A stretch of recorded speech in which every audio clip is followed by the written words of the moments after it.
ব্যাগিংয়ের আমের চাহিদা বাড়ছে এবং ব্যাগিংয়ের আমটা সুস্বাদু বেশি। আম যে উজ্জ্বলতা বৃদ্ধি হয় এখানে অনেক ক্রেতারা আকৃষ্ট হয় এবং একটু ভালো দামে বিক্রি হয়।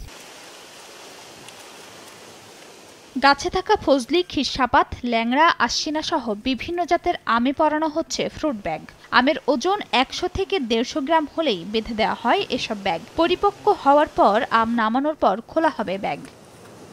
রফতানির লক্ষ্যে নিরাপদ আম উৎপাদনে চাঁপাইনবাবগঞ্জে দিন দিন জনপ্রিয় হয়ে উঠেছে ব্যাগিং পদ্ধতি। চলতি মৌসুমে জেলায় রেকর্ড প্রায় ২২ কোটি আমে।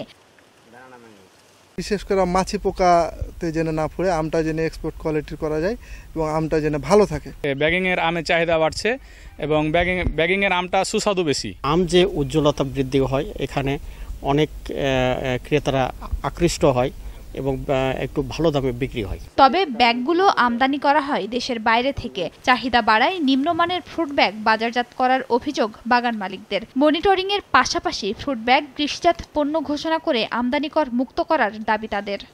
নগদে ৫০০ টাকা বা তার বেশি পেমেন্টে পেতে পারেন ঢাকায় জমিসহ ২০ কোটি টাকার পুরস্কার।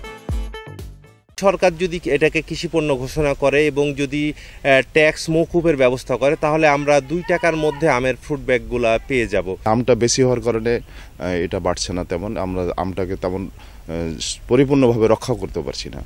যদি দেখা যায় যে ১ টাকা কমে গেছে তাহলে এটা ব্যবহার আরও প্রতি বছর ৫ কোটি করে বেড়ে যাবে। নিরাপদ ফল উৎপাদনে কৃষি বিভাগের পক্ষ থেকে ফ্রুট ব্যাগিংয়ে উদ্বুদ্ধ করা হচ্ছে বলে জানান সংশ্লিষ্টরা। হারভেস্টিং এর সময় যে ফ্রুট ফ্লাই হয়, যে ফলের মাছি পোকা, যেটা আমের রপ্তানির জন্য একটা মারাত্মক সমস্যা, সেই সমস্যাটা আমরা বলা যায় 99% আমরা রিকভারি করতে পারি। এই ব্যাগ ব্যবহারের যে টেকনিক, যে কোন সময় ব্যবহার করতে হবে, ব্যবহার আগে যে একটা বালাইনাশক এবং কীটনাশক এগুলো ব্যবহার করতে হবে, এগুলো আমরা হাতে কলমে তাদের শিখিয়েছি।